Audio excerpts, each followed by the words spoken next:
আলামিন হাজারবার আপনার নাম শুনেছি, মজলিসে বসে আপনার নাম মুবারক শুনেছি, কালিমার মধ্যে আপনার নবীর নাম মুবারক শুনেছি, মসজিদে খতিবের জবানে আপনি নবীর নাম মুবারক শুনেছি, মায়ের জবানে আপনার নাম শুনেছি, বাবার জবানে আপনার নাম শুনেছি।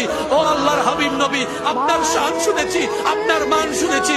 দেখার কোন সৌভাগ্য এই অদমের হয় নাই, আমাদের হয় নাই, আমাদের হয় নাই, আমাদের হয় নাই। হাদিসে বলা হয়েছে, ইয়া রাসূলুল্লাহ, আপনি বলেছেন যে আমাকে দেখলো জাহান্নাম তার উপর হারাম হয়ে যাবে, জাহান্নাম তার উপর হারাম হয়ে যাবে।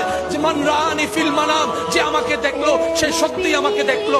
ইউসুফ নবীর সৌন্দর্যের কোনো তুলনা নাই, কোনো সন্দেহ নাই, কিন্তু সেই ইউসুফ নবীও হাসরের ময়দানে অবাক হয়ে যার দিকে তাকিয়ে থাকবেন, তিনি আপনার আমার নবী রাহমাতুল লিল আলামিন, তিনি আপনার আমার নবী রাহমাতুল লিল আলামিন।